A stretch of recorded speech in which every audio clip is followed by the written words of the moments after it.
자, 오늘 우리 12 소외연소 공부 하겠습니다. 스가랴 두 번째 시간이에요. 말라기는 다 끝났습니다. 그리고 그거 직접 본문 보기 전에 오늘은 스가랴 3장부터 6장까지입니다. 그거 본문을 우리가 직접 보기 전에 지난번에 제가 여러분들에게 나눠드린 문건 하나 꺼내보세요. 그거 읽고 공부에 들어가겠습니다. 10쪽 돼 있죠.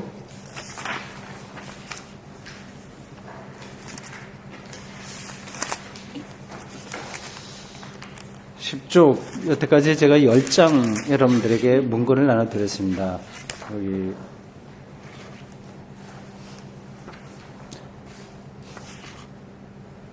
요건 이제 2월 말 되면 개봉하게 될 사일런스라고 하는 영화의 원 작품, 침묵이라고 하는 책, 그것에 대한 제1교포 교수 어떤 사람, 제1교포 교수인가? 김승철이라고요. 그분이 쓴 글입니다. 침묵에 대한 이야기. 엔도 슈샤쿠의 침묵에 대한 이분의 설명입니다. 소개하는 거예요. 혹시 엔도 슈샤쿠의 침묵을 읽어보신 분 계신가요? 네, 저도 읽어보지 못했습니다. 근데 어떤 책이라고 하는 것만 전에 들었어요. 한번 기회가 나면 읽어보고 싶습니다. 네, 간단하게 말씀드리면요. 포르투갈 가톨릭 선교본부에서 1600몇 년대에 일본의 막부 시대라고 해요. 그때 포르투갈 선교부에서 선교사를 일본에 파송했어요. 우리보다 훨씬 일찍 들어왔습니다. 어떻게 된 게 외국하고 미리 연결된 게 일본이에요. 왜 그런지는 잘 모르겠습니다. 아마 그쪽 나라에서 볼 때는 우리나라가 한반도가 이렇게 따로 독립해 있는 나라로 보기보다는 중국에 이렇게 속해 있는 걸로 본 것 같아요. 그래서 중국이나 일본은 많이 가는데 우리나라로 들어온 사람, 외국 사람들은 별로 좀 늦어요. 많이 없습니다. 어쨌든 그때 포르투갈 가톨릭 선교사가 갔어요. 근데 배교했다고 하는 소문이 들렸습니다. 근데 배교 그 당시에 일본 막부 그 정권에서 가톨릭 믿는 사람들을 끌어다가 이제 뭐 죽이고 하는데 이렇게 실험을 했다고 합니다. 나무판이라든지 철판 위에다가 예수의 십자가상 혹은 성모 마리아 상을 새겨 넣고 그걸 바닥에 놓은 다음에 예를 들면 우리 이런 집회 이런 모임 있잖아요. 공부 모임에 이럴 때 문 밖에 서서 그걸 딱 해놓고 아니면 안에서라든지 여기 모인 사람들 향해서 밟고 지나가라 얘기했답니다. 그래서 밟고 지나가면 이건 뭐 가톨릭을 믿지 않는 사람이라 생각해서 살려주고요. 밟지 못하면 이제 죽이는 거죠. 그냥 악랄하게 그렇게 했습니다. 근데 포르투갈 선교사가 그걸 밟았던 거예요. 배교한 거죠. 그 소문이 포르투갈 그쪽에 들렸습니다. 그래서 회의를 했어요. 선교부에서. 이거 어떻게 된 거냐. 그래서 어떤 젊은 신부가 이건 있을 수 없는 일이다. 내가 한번 다시 가서 확인해 보겠다. 이렇게 자기 자원을 했습니다. 자기 스승이 먼저 선교사로 일본에 왔다가 그런 일을 하셨으니 제자로서 좀 마음이 안타까웠겠죠. 제가 책 직접 읽은 건 아니고 전에 들은 이야기, 옆에서 이제 간접적으로 들은 겁니다. 어떤 책을 통해서 소개받은 거예요. 그래서 이 젊은 사제가 이제 온 거예요. 근데 이 젊은 사제마저도 이걸 밟았습니다. 그게 뭐냐면 후미에? 그러네. 후미에라고 불러요. 그 판에 새겨진 거. 그걸 밟아라 안 밟는다. 근데 이 젊은 사제도 와서 밟게 되는데 이런 환상을 보는 거예요. 그리스도의 환상을 봅니다. 그리스도가 나타나서 밟아라. 그건 너 살아라. 뭐 이런 얘기 들었다고 합니다. 근데 이율배반적인 그런 건데 거기에 어떤 역설이 있는 거죠. 그러니까 그리스도라고 한다면, 정말 하나님이라고 한다면 그러한 후미에를 밟아는 그 배교의 행위를 하는 데까지 하나님의 은총이 미친다, 뭐 이런 거를 이야기했다 그래요. 여기 이제 대구에서도 개봉을 할 텐데 기대가 됩니다. 한번 가볼 생각. 굉장히 길다고 그래요, 영화가. 이제 책에 대한 김승철 선생의 어느 잡지에 실렸던 거. 그래서 이 사람이 다시 한번 기독교 사상에 재인용한 겁니다. 보십시오. 대학교 2학년 때 일이었다. 앤도 슈샤구의 침묵을 처음으로 읽은 것은 이후 이 작가의 책이 나의 좁은 방을 조금씩 차지하게 된다. 일본 가톨릭도 그렇고 개신교도 그렇고 숫자는 적어요.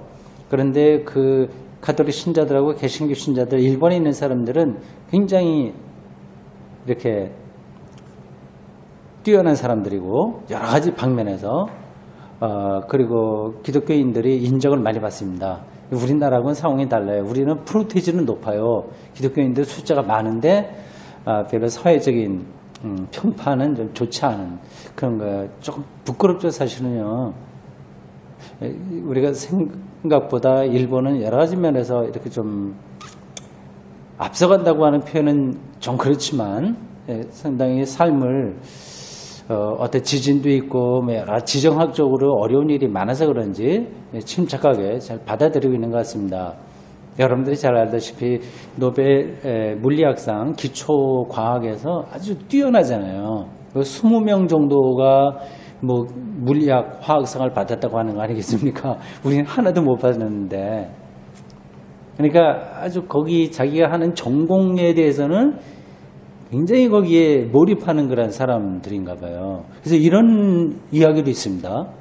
2차 세계대전 때 어느 학자가 연구를 하는데 전쟁이 끝난지도 모르고 나와서 뭐 아직까지도 2차 전쟁인 줄 알고 뭐 그랬다고 하는 얘기가 있어요. 이게 전쟁이 어떻게 되는지도 모를 정도로 연구에 천착하는 그런 사람입니다. 뭐 어떤 뭐 만두집을 한다고 하더라도 뭐 3대 4대 이어서 한다면서요. 라면집을 해도 말이죠. 장인 정신 이런 것들이 좀 있어서 그런 거는 우리가 배울 만하지 않은가 싶어요. 그리고 개인적으로 만나면 그 사람들은 굉장히 친절합니다. 일본 사람들. 여러분들 알다시피요. 저 일본에 한 번도 못 가봤는데 뭐 독일에 아주 옛날 83년에서 5년도 잠깐 유학할 때 그때 일본 학생들이 이제 같이 공부하는 학생들도 있고 해서 좀 만나보면 친절해요, 굉장히. 근데 그게 어떻게 집단적으로 될 때는 전체주의적인 사고가 있어서 제국적인 폭력적인 그런 게 좀 나타나는 것 같습니다. 보실까요? 침묵은 무엇을 말하는가? 기독교가 탄압을 받던 그 잔혹한 시기, 선배사제가 구멍에 거꾸로 매달리기라는 무서운 고문을 받아 기교를 맹세했다고 들은 사제 로드리게스는, 기교는 배교를 얘기합니다. 기독교를 버렸다고 하는 뜻이에요. 일본 단어를 그대로 이제 이렇게 번역했기 때문에 기교라고 했습니다. 우리는 기교라고 하는 말은 안 쓰죠. 예.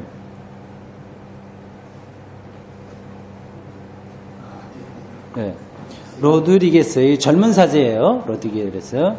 로드리게스는 그 진상을 밝히기 위해 일본에 상륙하여 잠복하면서 선교에 임한다. 아주 옛날 그 일본 그 시대를 이 영화가 어떻게 이렇게 만들어냈을지 기대가 돼요. 영화가요. 1600년대, 500년대인가? 1600년대니까요. 정말 옛날입니다. 그러나 그 역시 로드리게스가 주인공이에요. 젊은 사제가. 그 역시 마침내 포박을 당하는 몸이 되고 신도들과 함께 신앙을 버리도록 강요받는다. 그리고 기교, 그 배교를 거부한 사람들은 고문을 받아 차례차례 살해당한다. 그 결과 많은 약한 사람들, 신앙이 좀 약한 사람들, 그런 다 후미에를 밟고서 신앙을 버린 자가 되지 않을 수 없었다. 네, 그렇죠. 이건 뭐 어쩔 수 없습니다. 예, 개인적으로는 아마 다 예수님 내가 어쩔 수 없이 살기 위해서 밟기는 밟지만 예수님을 배신하는 거 아닙니다. 속으로 그렇게 하지 않았겠어요? 네, 뭐 그렇게도 안 하고 정말 죽는 사람도 있었을 거고요. 이런 상황 속에서 우리가 살지 않은 것도 다행이라고 봅니다. 후미에를 바른다. 예수와 성모 마리아를 짓밟는다. 가장 성스럽다고 믿어온 곳, 가장 인간의 이상과 꿈을 가득한 것을 자신의 발로 밟아버린다. 이런 말을 들어도 아주 실감이 나지 않는다면 자신에게 가장 소중한 누군가를 밟도록 강요당한 사람의 경우를 생각해 보면 어떻겠는가라고 엔도는 말한다. 이 책을 쓴 사람, 작가 엔도 슈사쿠. 일본은 아까 말씀드린 대로 기독교인들 얼마 되지 않은데도 이렇게 뛰어난 기독교 작품이 있어요. 문학 작품이 있어요. 근데 우리는 기독교인은 많은데 기독교적인 문학 작품 참 찾아보기 좀 어렵죠. 몇 가지 있긴 있습니다. 뭐 아주 옛날에 뭐 카인의 후예 뭐 이것도 아주 옛날에 이건 기억이 김동리 선생이 썼나 몇 개 있는데 그렇게 아주 뛰어난 작품이라고 할 수 있지는 않아요. 자신의 어머니를 밟는다. 자신의 친구를 배반한다. 살아남기 위해서라고 자신을 합리화하면서 말이다. 하지만 어머니를 배반하고 버린다 해도 어머니가 자신에게 남긴 그 흔적까지 버릴 수는 없다. 그 흔적은 회한이 되어 언제까지나 그 사람에게 말을 걸어온다. 그 회한을 가슴속에 몰래 숨긴 채 사람들은 가쿠레 기리시단, 즉 숨어있는 기독교인이라고 하는 이중 생활자가 되었던 것이다. 거기 가쿠레 기리시단 특별한 단어인데요. 그 뜻은 숨어있는 기독교인이라고 하네요. 이게 제가 그냥 추정하기에 이게 일본 말이잖아요. 근데 가쿠레 이거는 숨어 있다고 하는 뜻인 것 같고요. 일본 말로. 기리시단 이건 그리스도인들 뭐 이런 뜻인 것 같아요. 이제 그리스도교를 일본 말로 하면 기리시단 뭐 이렇게 하지 않을까 이렇게 추정이 되네요. 100% 정확한 것은 아닙니다.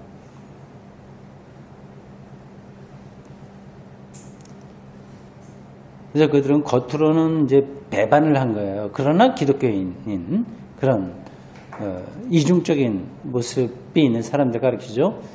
그러나 이중 생활자라고 한다면 가쿠레 기리시드만의 이야기는 아니다. 그것은 지금 여기에 있는 우리의 모습이기도 하다. 우리들 중 많은 이들이 누구에게도 털어놓을 수 없는 흔적을 가슴속에 숨긴 채 이중 생활자로 살아가고 있는 것은 아닌가. 크고 작은 이중성 이런 것들이 있죠. 엔도에게는 내가 버린 여자라는 소설이 있다. 이야기는 단순하다고 한다면 지극히 단순하다.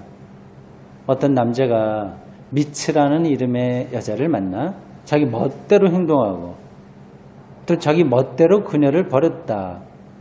단지 그것뿐이었다. 그것뿐이라고 남자는 생각했다. 그러나 그것뿐인 것은 아니었다.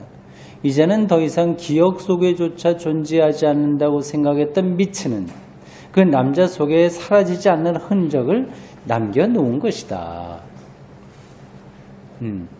그 남자가 버린 미츠를 버린 그 남자에게 그의 죄를 통감시켜 주었던 것이다.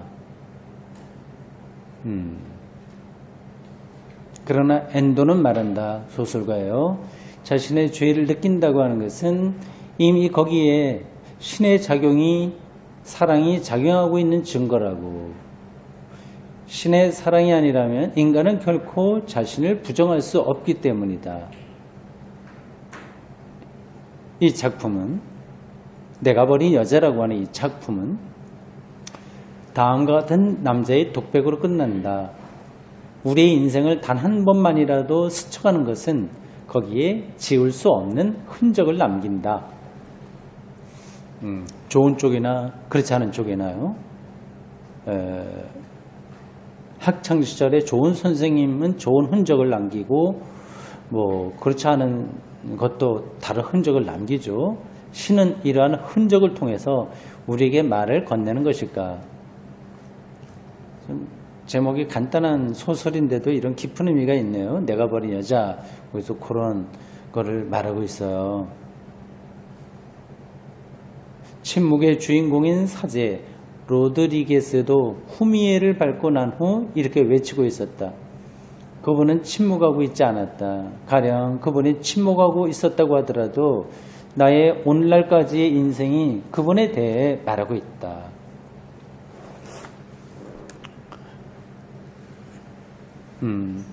그렇죠. 어떤 소설이나 뭐 다른 작품들도 다 그런데 단순하게 뭐 착한 사람 뭐 잘되고 못된 사람 뭐 잘못되고 그런 차원이 아니라 더 아주 심연, 더 깊은 차원의 삶의 어떤 것들을 사람들이 보통 때는 생각을 못하고 있는 거잖아요. 그걸 이제 이런 예술가, 소설가, 시인들이 이제 드러내주는 거죠. 알게 해주는 거죠. 뭐 설교자도 사실은 그런 역할이라고 할 수 있습니다.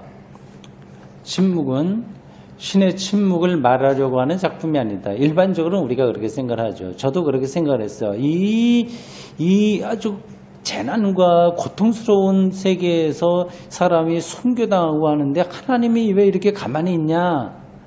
이제 그게 하나님의 침묵이라고 보통 얘기하잖아요. 근데 이 소설은 신의 침묵을 말하려고 하는 작품이 아니라고 하네요. 더 깊은 어떤 걸 말하고 있죠. 후미에를 밟기까지의 사제의 인생이 신에 대해서 말해온 것처럼 후미에를 밟고 난 후에 그 인생도 여전히 신에 대해서 말하고 있었던 것이다. 신이 그에게 남긴 흔적을 통해서 말이다. 예, 후미의 전과 후를 이렇게 나눠서 설명하고 있습니다. 아주 확연하게 드러나는 방식으로 하나님이 우리에게 어떤 뜻을 알려주는 것만이 아니라 우리가 볼 때 침묵이라고 보이는 그 방식으로도 하나님은 우리에게 말을 건다 하는 거죠. 침묵의 말미에 있는 게르시단 주거지 관리인의 일기, 게르시단 기독교인 뭐 그런 뜻인 것 같아요. 주거지 관리인의 일기에는 그러한 흔적이 과장 없이 쓰여 있다. 유감스럽게도 많은 독자들은 이 게르시단 주거지 관리인의 일기를 읽지 않은 채 책을 덮었다고 한다. 뭐 중요하지 않다고 생각해서 뒤에 이제 후기 비슷하게 그게 들어있는 것 같아요. 이미 작품은 끝났다고 생각하였기 때문일 것이다. 그러나 작품은 아직 끝난 것이 아니다. 신은 그를 만났던 사람들에게 남아있는 신의 사랑의 흔적을 통해서 과거에도 또 지금도 계속해서 말씀하고 계신다. 미치의 사랑이 죄가 되어 요거 보니까 이건 언어 유인이에요. 미치라고 하는 여자 이름을 거꾸로 하니까 일본말로 죄가 되네요. 츠미. 그렇죠? 일본말이 재미있네. 미치의 사랑이 츠미가 되어 자신을 버린 남자에게 말을 걸고 있었던 것처럼 이 사랑이야말로 침묵으로부터 들려오는 소리라고 엔도는 말한다. 그 소리는 자신의 슬픔이나 괴로움을 나누어 가지면서 눈물을 흘려주는 어머니와 같은 동반자를 찾고 있는 우리에게 다가오는 신의 사랑이다.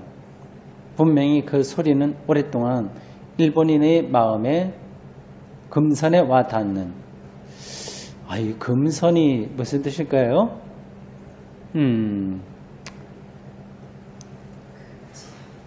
무슨 뜻일까요? 우리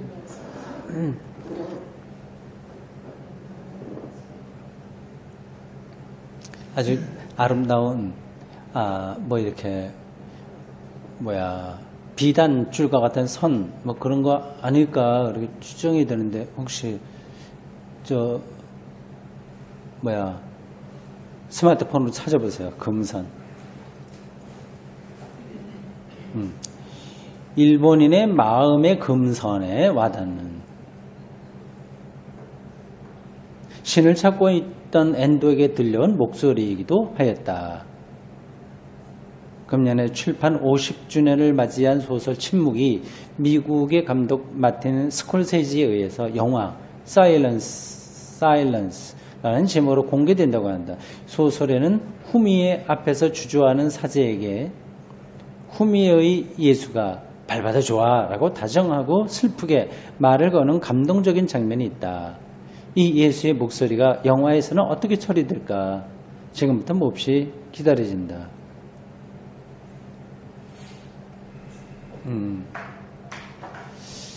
자, 그럼 우리가 사일런스라고 하는 영화를 볼 준비를 마친 거예요. 각자 잘 생각했다가 마음에 감동 느끼는 대로 한번 해보시기 바랍니다. 이 금선 안 나와요? 거북보다 다양한 줄, 금빛나는 선. 그렇죠. 부처의 선이라고, 부처의 빛나는 그런. 예. 부처? 부처를 그렇게 금빛나는 선으로 이렇게 표현한대요. 금선이라고 하는 거를. 그러니까 아주 거룩한, 후광 비슷한. 원래 뜻은 거북보다 다양한 줄이래요. 그렇죠. 예, 검은 거, 줄. 비단줄. 옛날에 그걸 비단줄 그런 걸로 했기 때문에 그런 건데. 그러니까 그 영혼, 이 영혼이라고, 영혼의 선이라고 말을 해도 좋겠네요. 네, 했습니다. 넣으시면 되겠어요. 자,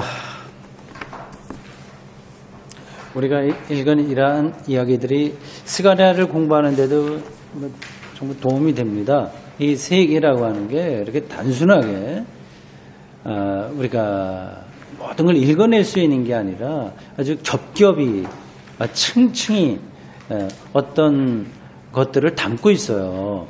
그래서 그걸 한 발 한 발 들어갈 수 있는 사람은 더 깊은 걸 보고, 그렇지 못한 사람들은 겉으로 나타나는 것만 이제 보는 겁니다. 하나님을 우리가 믿는다고 하는 것은 가장 깊은 삶의 세계로 들어간다는 뜻이죠.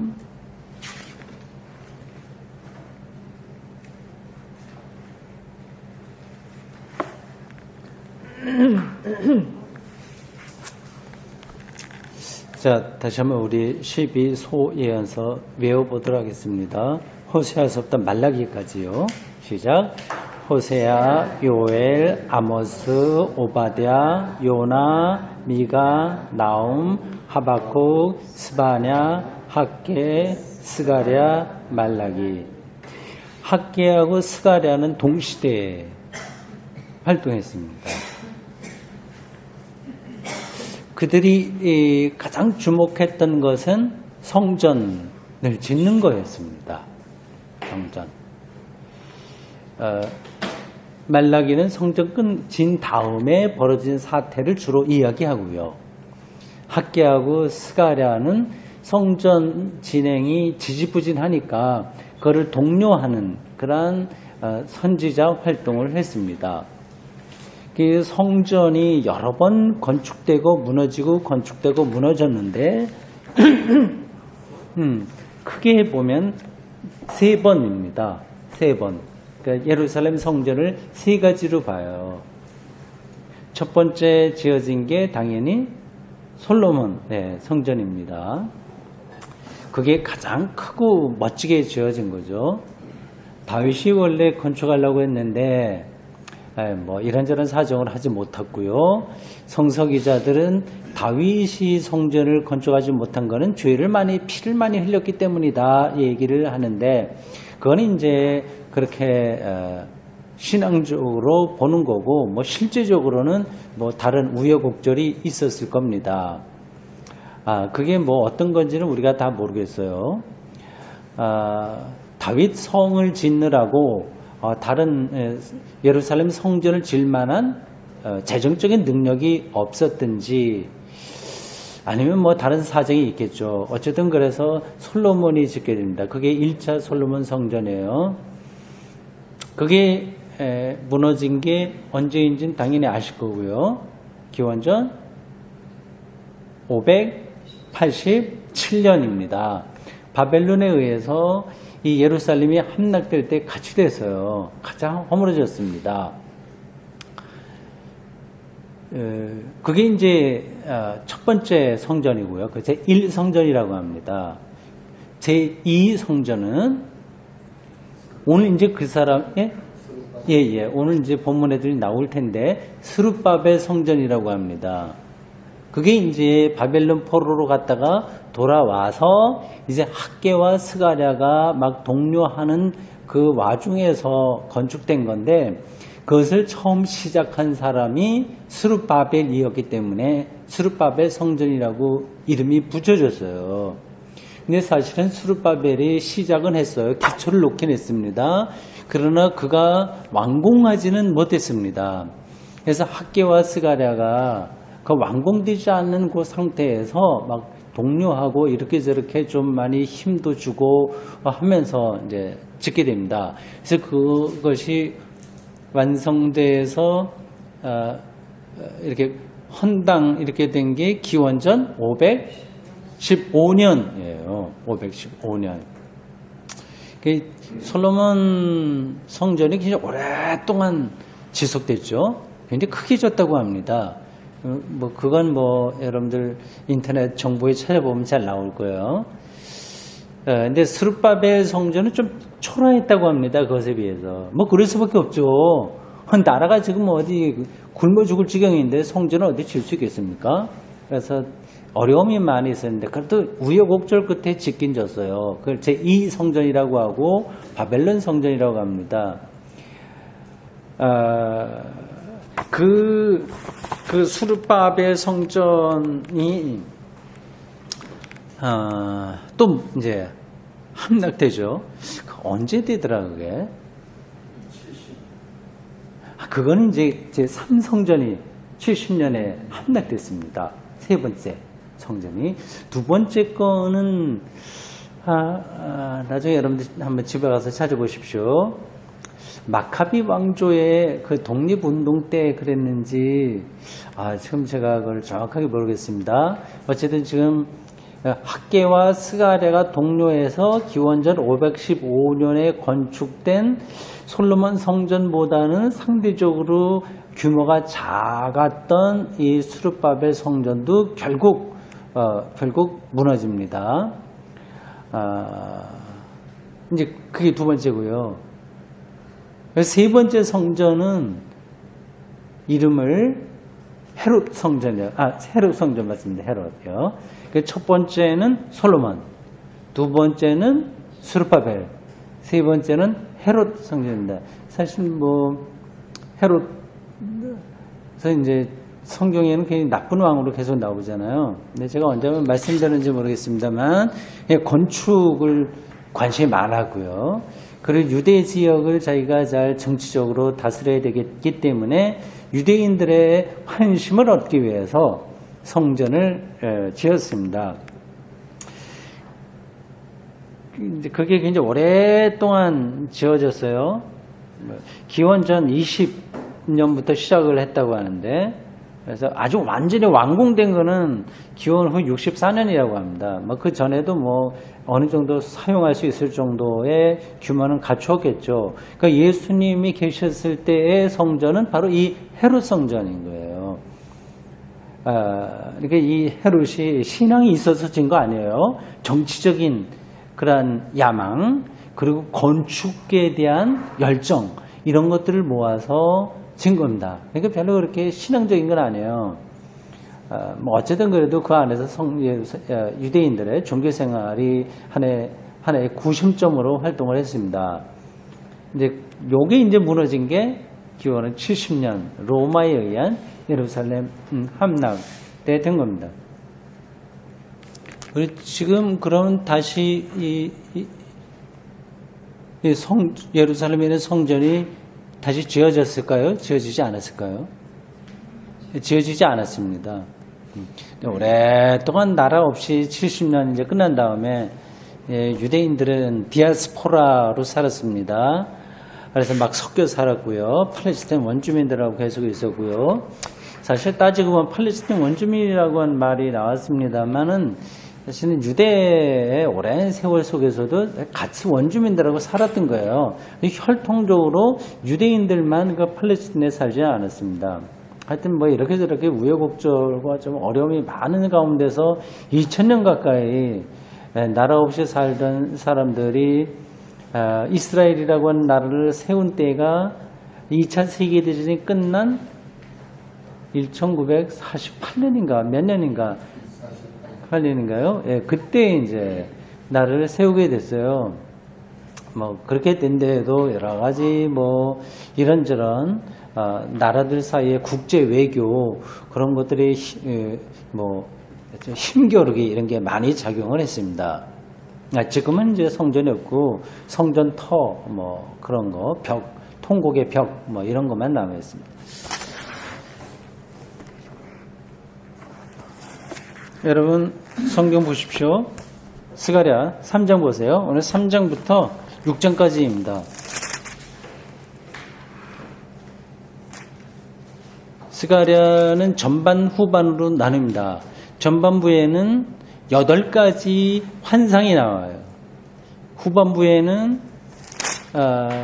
7장서부터 짤막짤막한 선지자의 예언, 설교 이런 것들이 나옵니다.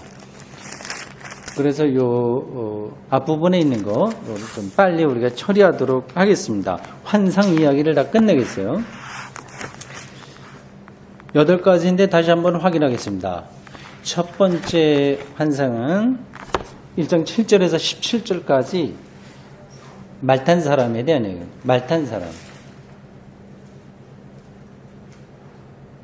두 번째는 1장 18절부터 21절까지 뿔과 대장장이.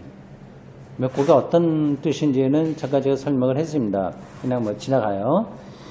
세 번째 환상은 2장 1절부터 13절까지입니다. 측량줄을 잡은 사람에 대한 얘기. 그러니까 이 측량줄이라고 하는 거는 측량줄은 뭐 하는 데 쓰죠? 건축하는 데. 그렇죠. 이렇게 줄을 재고 어디서 어디까지는 뭐 성소, 건물, 어디서 어디까지는 그 예루살렘 성전하면은 크게 두 개로 나눠져요. 성소와 뜰입니다. 뜰, 마당. 네. 성소 안에 또 지성소가 있어요. 더 들어가게 되면. 지성소가 있고, 그거를 둘러싼 성소, 건물이 있고, 바깥으로 뜰이, 뭐, 유대인의 뜰, 또 뭐, 여인의 뜰, 이방인의 뜰, 뭐, 그렇게 됩니다. 그래서 각각 곳곳마다 들어갈 수 있는 게 한정이 돼요. 이방인들이 그 안에까지 들어가지 못하고요. 예수님 당시에는 이제 그 안에서 제사 드리러 오는 사람들의 편애를 위해서 뭐, 비둘기나 양 이런 걸 바꿔주는 사람들, 또 디아스포라 유대인들 멀리 알렉산드리아라든지 뭐 안디옥 이런 데 사는 사람들이 예루살렘에 성주 순례차 왔을 때 자기네 나라 돈을 가져오면 그걸 환전해 주는 사람들, 뭐 이런 사람들이 이방인 애들 뭐 이런 데서 많이 있었습니다. 이걸 예수님께서는 내쫓았다고 하는 이야기도 나오죠. 이게 다 이제 여행객들을 위해서 하는 건데 의도는 좋죠. 선한 의지죠 말하면. 그렇게 되는데 그게 이권하고 연관이 되니까 뭐 문제가 많이 벌어지고 그런 일들이 성전의 뜰에서 일어났습니다. 자, 오늘은 4번째 환상부터 8번째 환상까지입니다. 3장 보세요. 1절부터 10절까지 여기에 여호수아가 보이는 거예요. 환상입니다. 이 환상하면 어떤 걸까요? 이 사람이 지금 스가랴가 얘기하는 겁니다. 스가랴는 선지자예요. 이 여호수아는 혹시 어떤 사람이었을지 기억나시는지요? 가나안 땅에 40년 동안 있었던 민중들을 데리고 모세의 후계자로서 들어간 사람의 이름이 여호수아인데, 여기서 여호수아는 그 사람이 아닙니다. 대제사장 여호수아예요. 일반적인 이름입니다. 그런 거 많아요. 사실 예수라고 하는 이름도 여호수아라고 하는 이름하고 비슷한 이야기예요. 조금 발음이 다른 거예요. 동명이인입니다. 환상을 여러 개 봐요. 8가지라고 하지 않습니까? 이 환상하면 어떤 생각이 납니까? 이 꿈을 꾼 거예요? 아니면 이제 그걸 우리가 정확하게 알 수 있기는 힘듭니다. 여기 나오는 것들이 특별한 그림처럼 나타나요. 어떤 시인들, 이런 사람들은 그런 환상을 생각하잖아요. 저는 이 환상이 그런 생각에 가깝다 이렇게 보여요. 그런 어떤 그림 그리는 사람들도 그런 걸 보죠. 성화 같은 것도 보면, 예를 들자면 그래, 정확하게 미수가 이름이 기억나지 않는데 이런 그림을 보시는지 모르겠어요. 예수님 태어나는 그 장면을 그린 거예요. 근데 마리아가 있고 아기 예수가 있고 뭐 이렇게 목자들도 있고 하는데, 그 뒤 배경에 어디 보면 십자가와 부활을 상징하는 어떤 것들도 들어와 있어요. 그러니까 그거는 화가의 상상력이죠. 환상이죠. 예수님 출생한 그 마구간에서 있었을 때 십자가와 부활은 들을 수 없는 거잖아요. 그러나 그 미술가의 상상력으로 예수의 운명이 이미 태어날 때부터 이렇게 됐다고 하는 것을 본 거예요. 그런 걸 이제 환상이라고 얘기할 수 있습니다. 그러면 진짜로 본 게 아니라 그냥 그렇게 머리에 떠오른 것 뿐이냐? 그렇게 질문이 가능한데, 이거를 정확하게 말하기가 좀 어렵습니다. 지금 제가 예로 든 미술가들의 어떤 그러한 상상력, 그리고 음악가들도 악보로 어떤 소리를 듣고 악보를 표현하잖아요. 그리고 동양에 이제 우리나라 이제 소리하는 사람들, 이런 사람들은 소리를 듣는다고 표현할 뿐만 아니라 또 어떻게 표현하는지 아시죠? 소리를 본다고 얘기합니다. 예술가의 어떤 차원에서 그런 것들이 서로 같이 가는 거예요. 그러니까 환상하면 지금 우리가 있는데, 그러니까 환상은 똑같이 보이는 게 아니에요. 어떤 사람에게 특별히 보일 때 그걸 환상이라고 표현합니다. 그러니까 예술가나 뭐 음악가나 이런 사람들에게만 보이는 어떤 세계가 있잖아요. 그게 예술적으로 표현되지 않습니까? 뭐 사도 바울도 다메섹 가다가 부활한 주님을 만났다고 하지 않습니까? 그게 모든 사람들에게 똑같이 다 보였어요? 아니거든요. 그러니까 그런 거를 이제 환상이라고 이제 표현을 하는 거죠. 표현을. 그러니까 그런 것들을 신문 뉴스처럼 어떤 그래서 그렇게 사실적인 거로 생각하시면 안 됩니다. 특별한 어떤 사람에게 주어진 그런 경험들이에요. 그래서 8가지가 쭉 나오는데, 그 3장 거기에 나와 있는 게 여호수아에 대한 이야기입니다. 그 조금 이따 더 보도록 하고요. 일단 8개까지 다시 한번 더 확인해 보도록 합시다. 5번째 환상은 4장 1절부터 14절까지입니다. 등잔대와 감람나무예요. 그 다음 6번째 환상 5장 1절부터 4절까지입니다. 두루마리요. 어떤 말씀이 기록된 두루마리, 양피지겠죠, 당연히. 그게 막 공중을 날아다니는 거, 아주 커다란 보재기 같은 게 그 예루살렘 전체를 뒤엎을 듯이 날아가는 그런 환상을 보았습니다. 아마 이거를 그림으로 그리면 참 멋있을 것 같아요. 5장 1절부터 4절입니다. 7번째는 여인이 나와요.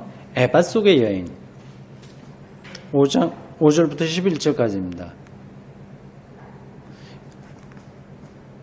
그래서 여인, 이게 좋은 뜻으로 나올까요? 나쁜 뜻으로 나올까요? 네. 네, 좋지 않은 걸로 나옵니다.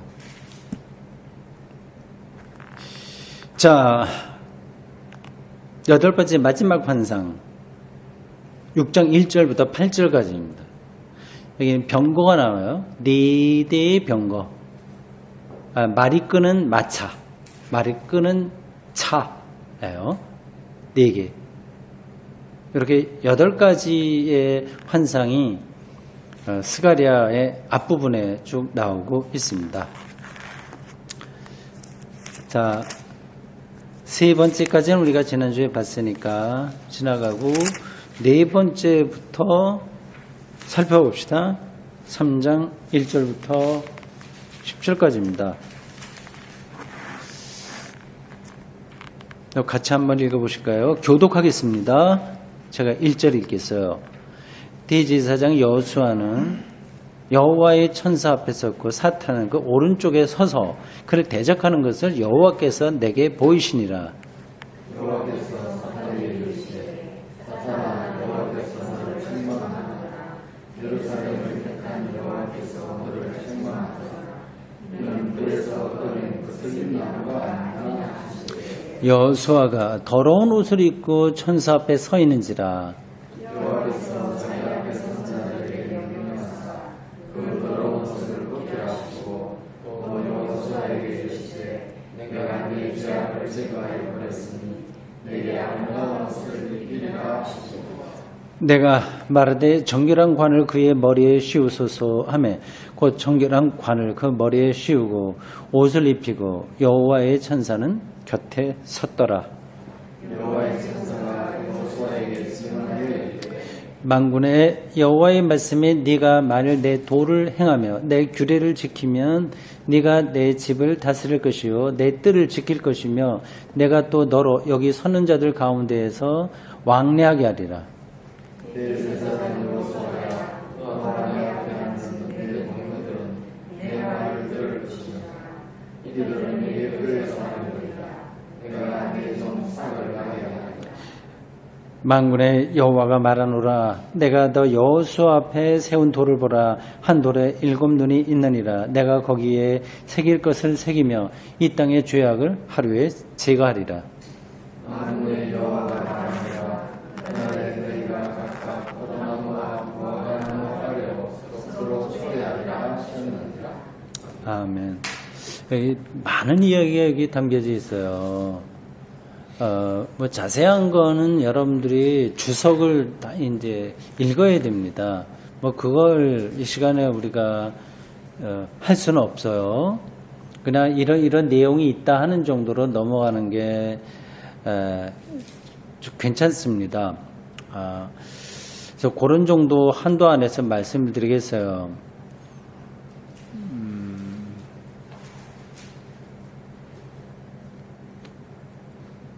이 첫 번에 보면, 앞부분에 보면, 그 장면을 머릿속에 그려보십시오. 환상이라고 그랬어요. 보십시오. 대제사장 여호수아는 여호와의 천사 앞에 섰고, 사탄은 그의 오른쪽에 서서 대적하는 것을 여호와께서 내게 보이시니라. 조금 재밌죠, 장면이. 천사와 사탄이 서로 뭐 변호사와 검사처럼 옥신각신하는 거예요. 환상이죠. 이런 것들은 정말 이런 일이 있을 수 있어 없어 그렇게 보면 안 됩니다. 이제 이 방식으로 선지자가 말하려고 하는 것이 뭐냐를 찾아가야 되는 거죠. 사탄이 하나님에게 어떤 사람에 대해서 막 이렇게 공격하고 뭐 어떻게 해봐라 그렇게 하는 게 구약 성경에 다른 데도 또 나오죠. 대표적으로 욥기에 나와요.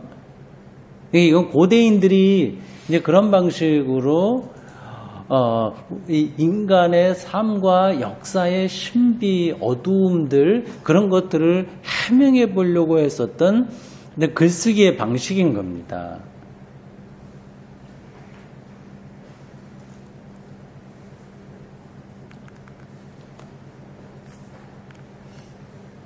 이 여호수아는 대제사장이에요. 그러한 가문에 있는 거죠. 그래서 바벨론에 있다가 이제 돌아온 거예요. 그래서 그 역할을 이제 해야 되는데 뭐 그게 어떠냐? 여호수아가 해야 될 일이 뭐냐? 너 좀 잘해라. 이제 쉽게 말하면 그런 겁니다. 이게 선지자 스가랴가 여호수아라고 하는 제사장에게 똑바로 좀 해서 이 좀 우리 민족에 나가게 될 뭐 그런 문제들 좀 끌어가고 그 예루살렘 그 성전 허물어진 거 이거 좀 다시 좀 잘 해야 되지 않냐 이렇게 뭐 독려한다거나 아니면 이렇게 막 압박한다거나 그런 뜻으로 좀 설교하고 있는 거다. 여러분들 그렇게 보시면 되겠습니다. 8절 한번 보세요. 여호수아에게 그렇게 얘기하는 겁니다. 그러니까 하나님의 말씀이 내게 왔다. 스가랴가 하는 거예요. 그러니까 이런 게 하나님의 뜻이니까 너 좀 이렇게 잘 해라. 이렇게 말하는 겁니다.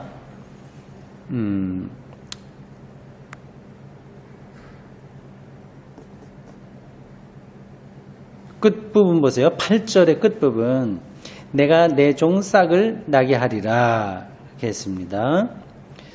그 싹이라고 하는 건 이제 가지라고 하는 뜻으로도 번역이 가능한 단어인데 이건 주석에 보니 이게 메시아를 보내겠다. 그런 뜻이라고 합니다. 근데 그 왜 그런지는 뭐 더 복잡하니까 우리가 다 살피기는 힘들고 그런 뜻이 있구나 생각하시면 되겠어요. 참고적으로 이사야 11장 1절 한번 찾아보십시오. 그 싹에 대한 이야기 거기서 우리가 좀 참고할 수 있습니다. 이사야 11장 1절.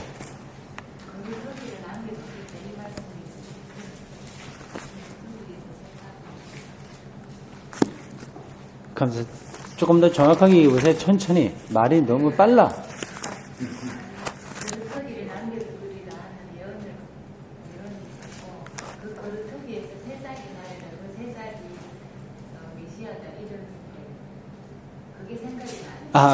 생각이 나서 갑자기 예. 나보다 성경 구절을 더 많이 알고 계시니까 어느 때 막 이 성경이 막 떠올라서 환상 보시고 말씀이 막 눈앞에서 왔다 갔다 이제 하시니까 들을 사람은 준비도 안 되는데 막 입에서 나오고 멋지네요. 그렇지. 예언하네 정말. 이사야 11장 1절 이렇습니다. 이새의 줄기에서 한 싹이 나며 그 뿌리에서 한 가지가 나서 결실할 것이요. 그랬습니다. 이런 비슷한 표현들은 곳곳에 있습니다. 그러니까 메시아 사상이 유대교 안에 이렇게 점차 이렇게 확장된 거예요. 그게 갑자기 나온 게 아니라 그들의 역사 경험과 선지자들의 거룩한 상상력, 환상 이런 것하고 맞물려서 메시아 사상이 그 예수님 당시에 이렇게 막 꽃을 피울 정도로 준비가 되었어요. 그래서 초기 기독교인들은 바로 우리 유대인들이 기다리던 그 메시아를 우리가 만났다. 예수께서 그렇게 말할 수 있었던 거죠. 그래서 점점 처음에는 사람들이 뭐 말도 안 된다 생각했겠지만 점점 그게 확대돼서 많은 사람들에게 예수님이 누구인가가 정확하게 전달된 겁니다.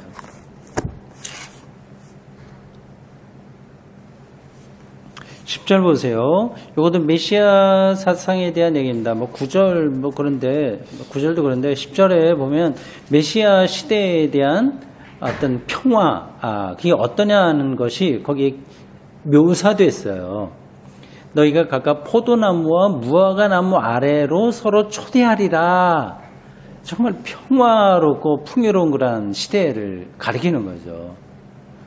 그 바벨론이나 아시리아, 바벨론, 그 다음에 페르시아, 지금 이제 이 스가랴가 기록되고 예언하고 있을 때가 이제 페르시아 시대인데요. 성경에는 바사라고 나오고요. 그 시대에 이 사람들이, 유대인들이 얼마나 힘들었겠습니까? 그때 포도나무와 무화과나무 아래서 서로 초대하고 평화롭게 사는 것을 메시아 사상의 한 모습으로 묘사하고 있습니다. 다음 5번째 환상입니다. 4장 1절에서 14절까지입니다. 여기에 수룹바벨이 나와요. 등잔대와 두 감람나무 그런 그림 여러분들의 머릿속에 한번 그려보시고요. 6절 보십시오. 6절 그가 내게 대답하여 이르되, 천사죠. 천사가 그에게 대답하여 이르되, 천사라고 하면 이렇게 생각하십시오. 뭐 날개 달린 어떤 동물 이런 걸로 생각하지 마시고, 그건 하나의 고대인들의 신화적인 표현인 거예요.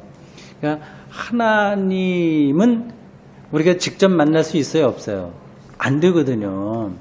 그러니까 뭐가 필요해요? 중간에 매개자가 필요하잖아. 하나님의 뜻을 매개할 수 있는 존재가 필요하잖아요. 그걸 천사라고 얘기하는 겁니다. 그거는 하나님이 말씀하신다고 하는 거하고 거의 똑같은 뜻이에요. 그가 내게 대답하여 이르되, 여호와께서 스룹바벨에게 하신 말씀이 이러하니라. 3장에서는 대표자 여호수아가 거론된 반면에 4장에서는 스룹바벨이 거론됩니다. 이 두 사람이 핵심적으로 중요한 인물이에요. 하나는 여호수아는 대제사장, 종교에서 우두머리이고요, 책임자이고, 이 스룹바벨은 당연히 정치 영역에서 책임자예요. 왕이죠. 다윗 왕조의 후계자입니다. 그러니까 왕처럼 그 당시에 있었어요. 실제 왕이라고 하는 이름으로 있었다기보다도 총독으로의 이름으로 있었을 가능성이 높은데, 제가 지금 그거를 정확하게 말씀드릴 수가 없습니다. 조사를 충분하게 안 했어요. 그러니까 여호수아는 대제사장의 직분으로 일한 게 확실한데, 스룹바벨은 일단 그 당시 그 지역을 다스리던 페르시아, 그러니까 바사 황제의 허락을 받아야 되는 거예요. 그러니까 허락을 받은 사람이 스룹바벨이, 근데 왕으로 허락받은 게 아니라 총독으로 허락받은 걸로 제 머릿속에 있는데, 이것도 100% 확실한 건 아닙니다. 어쨌든 그 당시 예루살렘을 중심으로 한 유대의 정치적인 총책임자가 스룹바벨인 거예요.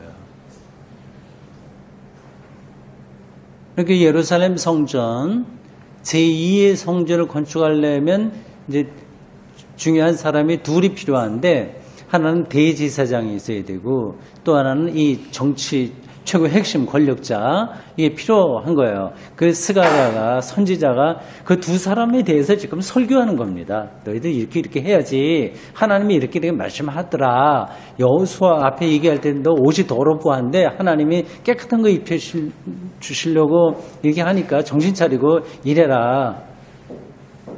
뭐 그런 것들을 지금 쭉 설교하고 있는 겁니다.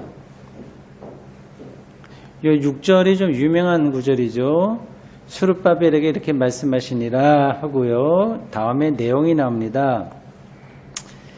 이는 힘으로 되지 아니하며 능력으로 되지 아니하고 오직 나의 영으로 되느니라. 많이 들었던 구절이죠. 여기서 이는은 뭘 가리킬까요? 뭐 성전이죠. 성전 지는 거죠. 핵심적으로는 그 당시에는 이게 가장 중요한 그 민족적인 과업이었기 때문에 그렇습니다. 이 말은 역으로 이렇게 생각할 수 있어요. 그러니까 이 일을 하긴 해야 되는데 힘도 없어요. 능력도 없어. 그러나 그거 갖고 하는 게 아니다. 하나님의 영으로 하는 거다. 예, 그렇게 말을 하고 있습니다. 이런 거 들으면 교회당 지려고 할 때 부흥 강사들이 와서 하는 이야기가 탁탁 생각이 나네요. 그죠? 뭐 교회 재정도 없지만 그걸로 하는 거 아니야. 이건 능력도 없어도 돼. 하나님의 영으로 하는 거야. 이렇게 비슷한 이야기 나오네요.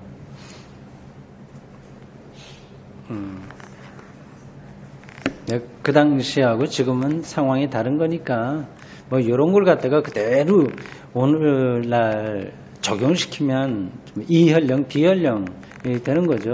그래서 성경은 문자적으로 해석하면 안 됩니다. 문자적인 적용은 이건 크게 위험할 수 있어요. 해석이 필요한 겁니다.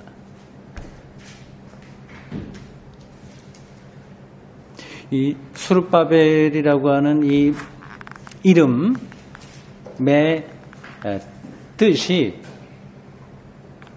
바벨론 출생이라고 합니다.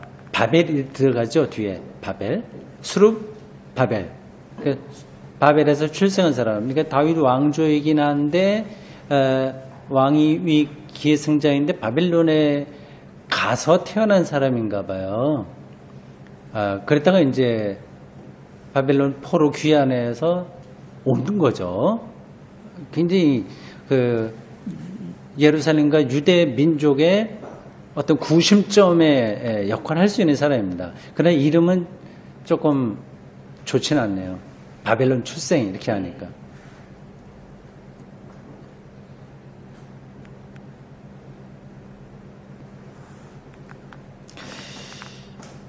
이 사람이 어쨌든 그 성전의 기초를 놓은 사람입니다.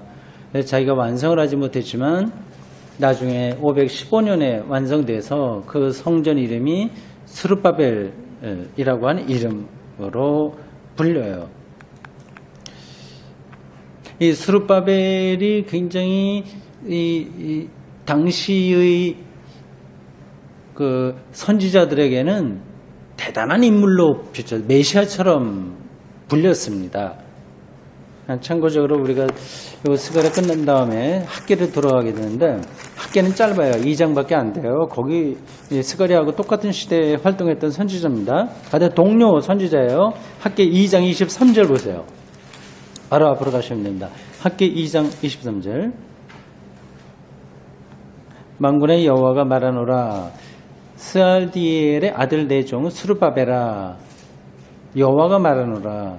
그날에 내가 너를 세우고 너를 인장으로 삼으리니 이는 내가 너를 택하였음이니라. 만군의 여호와의 말이니라 하시니라. 이러한 것들이 이 스룹바벨을 메시아로 당시의 사람들이 생각했다는 증거라고 하네요. 근데 그게 조금 이상할 겁니다. 그럼 왕 정도 된 사람은 무슨 메시아로 생각하냐? 그 당시는 그랬어요. 메시아 사상이. 그러니까 메시아 사상이 변하는 거예요. 발전하는 겁니다. 그리고 언젠가 제가 얘기했죠. 이 사람만이 아니라 이방인 왕을 메시아로 생각도 했다니까요. 누구예요, 그 사람이?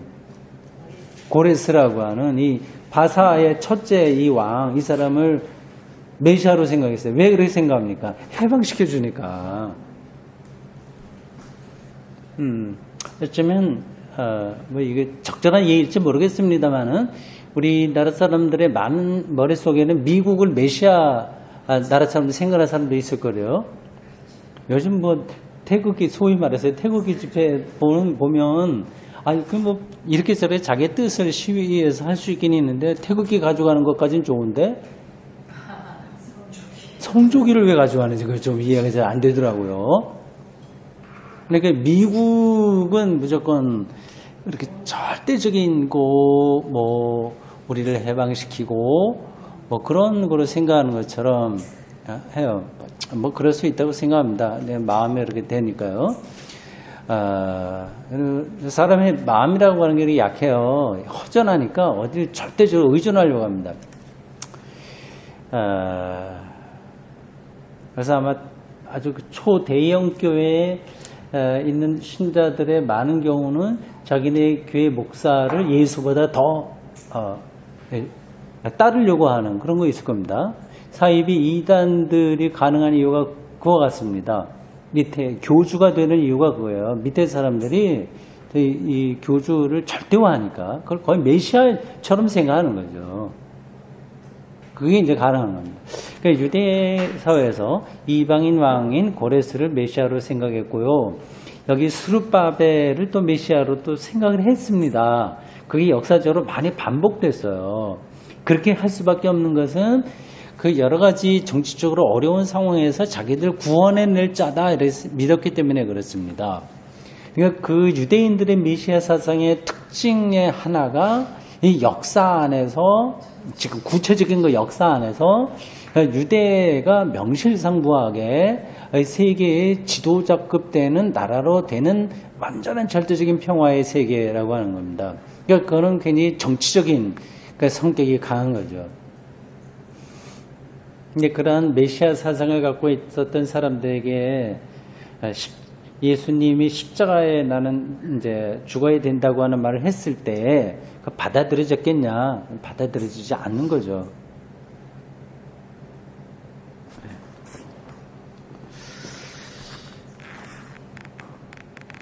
자, 다섯 번째, 그거 이제 스룹바벨에 대한 이야기 넘어가십시오. 여섯 번째 환상 5장 1절에서 4절입니다. 이거 같이 저와 함께 통독해서 읽겠습니다. 내가 다시 눈을 들어본 즉 같이요 날아가는 두루마리가 있더라. 그가 내게 묻되 네가 무엇을 보느냐 하기로 내가 대답하되 날아가는 두루마리를 보나이다. 그 길이가 20규빗이요 너비가 10규빗이니이다. 그가 내게 이르되 이는 온 땅 위에 내리는 저주라.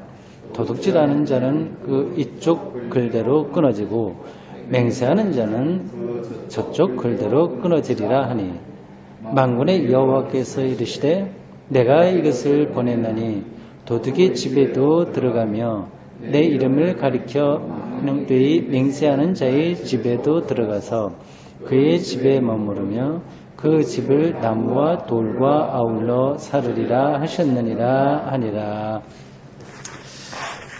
예. 두루마리가 이제 공중에 쭉 펼쳐져서 양탄자, 아주 굉장히 큰 양탄자, 거의 성소 정도 크기를 덮을 정도의 큰 두루마리가 이제 하늘을 뒤덮고 있는 장면을 상상해 보시면 됩니다. 거기에는 글씨가 쓰여 있는데 이건 좋은 글이 아니라 저주의 글이 기록됐어요. 그러니까 이 스가랴의 마음이 굉장히 지금 안타까운 거죠. 하나님의 저주를 받을 만한 일들이 그 세계 많이 일어나니까 그렇습니다. 뭐 그럴만해요. 그 나라가 뭐 완전 혼란스러운 상태이고, 그리고 하나님을 믿는다고 하더라도 사람들이 늘 올바른 것만 생각하는 게 아니거든요. 그 분위기에 따라서 막 이런데 저런데 치우치고 하다 보니까 뭐 지금 우리 여기서 일어났던 일들이 많이 일어나지 않겠습니까? 뭐 폭력, 살인, 그리고 성폭력, 그리고 사기, 뭐 이런 일들 뭐 많이 일어났겠죠. 어디서나 그런 건 가능합니다. 네. 그런 것들에 대한 경고로 날아가는 두루마리, 이것을 스가랴가 보았습니다. 다음 일곱 번째요. 제목이 에바 속의 여인 이렇게 되어 있습니다.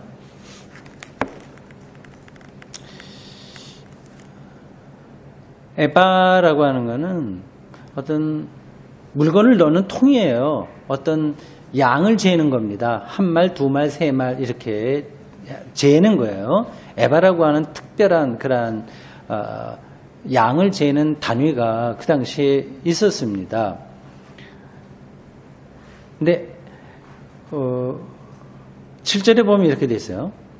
이 에바 가운데는 한 여인이 앉았느니라. 좀 말이 안 되는 거죠, 사실은요. 여기 이건 마치 어떤 뭐요? 알라딘의 요술 램프인가? 이제 그런 거 생각하시면 되겠어요. 어떤 램프 속에 뭐가 들어가서 뚜껑을 콱 닫아 놓는 거. 병 속에 뭐 이렇게 유령이 들어있는 뭐 그런 모습과 비슷합니다. 7절 이렇게 되어 있죠. 에바 가운데에는 한 여인이 앉았느니라 하니 그때 둥근 납조각이 들리더라.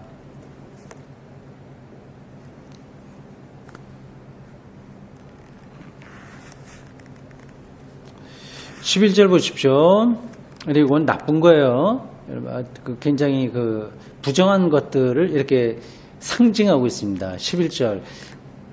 천사에게 묻는데 에바를 어디로 옮기냐 뭐 등등 하니까 이렇게 대답합니다. 그들이 신할 땅으로 가서 그것을 위하여 집을 지으려 함이니라. 준공되면 그것이 제 처소에 머물게 되리라 하더라. 예. 뭐 이것만 보면은 이게 뭐 나쁜 뜻인 것 같이 보이진 않죠. 근데 여기서 이게 좀 문제가 있는 거라고 하는 것을 어느 단어에서 혹시 이렇게 눈치챌 수 있을까요? 신할. 예, 신할이라고 하는 게 성경에서는 굉장히 부정적인 거로 표현됩니다. 바벨론 지역이죠, 이 지역이. 그리고 신할 평이하면 또 창세기에 나온 그 유명한 사건 기억하시죠? 바벨탑을 이제 거기서 세웠어요. 그러니까 요게 이 세상에서 하나님의 뜻을 거스리려고 하는 어떤 세력들, 그것을 이렇게 암시하고 있는 이야기입니다. 자, 그 다음 마지막 환상입니다. 네 병거 6장 1절부터 8절이네요. 요거 교독해서 읽겠습니다. 이번엔. 내가 또 눈을 들어본 즉 네 가지 빙거 두 산 사이에서 나오는데 그 산은 구리산이더라. 셋째 병거는 흰 말들이 넷째 병거는 어룽지고 건장한 말들이 메었는지라.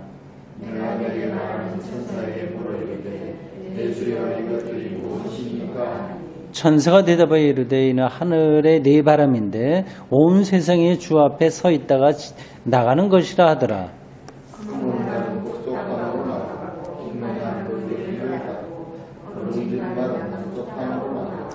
건장한 말은 나가서 땅에 두루 다니고자 하니 그가 이르되 너희는 여기서 나가서 땅에 두루 다니라 하매 곧 땅에 두루 다니더라. 그가 내게 천사가 이르되 북쪽으로 가는 자들이 북쪽에서 네, 보십시오. 5절 이제 말이 네 가지 병거가 뭘 얘기하냐 하는 건데요. 하늘에 네 바람인데 바람과 말 이게 같이 엮여 있어요. 주로 이제 북쪽 이야기를 많이 합니다. 이제 북쪽 땅으로 갔다. 남쪽도 있는데 주로 이제 북쪽에 6절 보면 검은 말 네 가지 말이 있는데 그 중에서 검은 말은 북쪽 땅으로 가고 흰 말은 또 거기를 따르고요. 어룽진 건 남쪽으로 갔다고 했죠. 하여튼 땅을 두루 다니는데 북쪽이 강조되고 있습니다. 8절 보십시오. 북쪽으로 나간 자들이 북쪽에서 내 영을 쉬게 하였느니라 되어 있습니다. 요 예루살렘에서 볼 때 북쪽은 바벨론을 가리키게 되거든요. 그러니까 바벨론에 아직 많은 유대인들이 남아있는 거예요. 그들에게 와라, 이제 그렇게, 그걸 이제 여기서 암시하고 있는 거죠.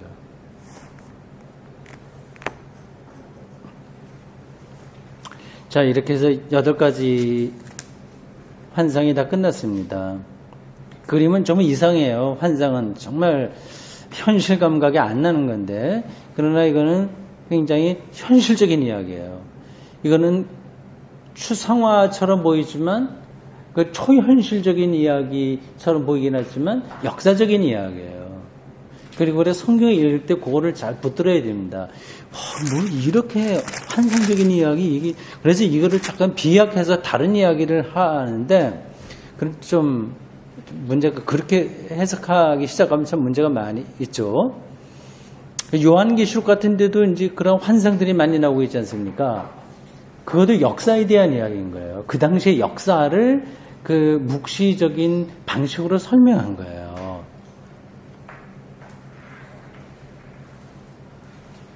이 스가랴가 얼마나 그 역사 앞에서 절망도 하고 희망도 하면서 그 대제사장과 스룹바벨을 독려해서 그 역사, 그 민족을 다시 살려내야 되냐 하는 그 사명감에 가슴이 타는 심정으로 지금 설교한 겁니다.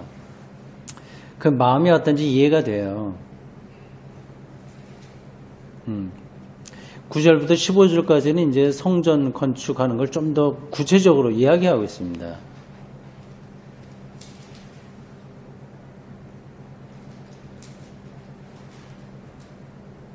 (15절) 보십시오. 요 9절만 읽겠습니다. 6장 15절. 먼데 사람들이 와서 여호와의 전을 건축하리니 만군의 여호와께서 나를 너희에게 보내신 줄을 너희가 알리라. 너희가 만일 너희의 하나님 여호와의 말씀을 들을진대 이같이 되리라. 결국 이 학개와 스가랴에 의해서 성전이 완공됩니다. 스룹바벨도 역할을 많이 했죠. 그러나 그가 완공시키지는 못했습니다. 역사가 이렇게 진행되는 게 아닐까 싶어요. 한 사람이 다 할 수 있는 건 아니고요. 또 실패할 수도 있고.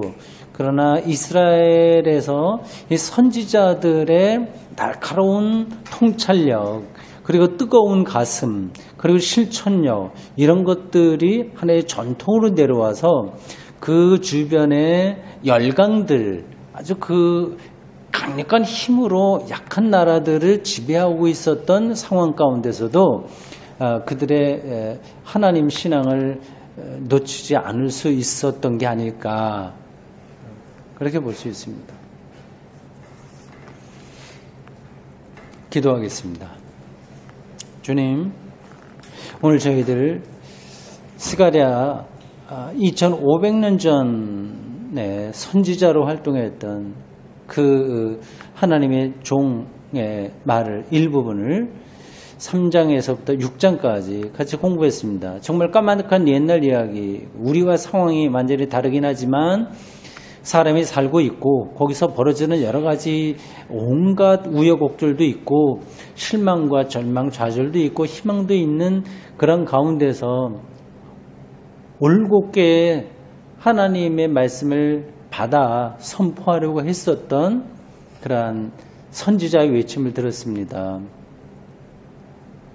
이런저런 여러 가지 일들로 인해서 혼란한 이 시대에도 저희들이 하나님의 뜻을 잘 분별하여 깨달아 그 말씀에 집중해서 살도록 저희들을 인도해 주십시오.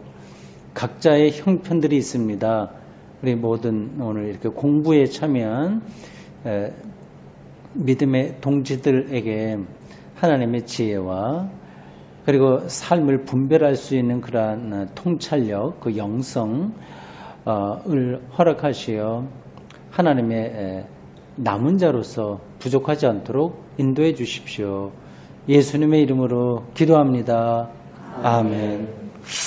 네, 마치겠습니다.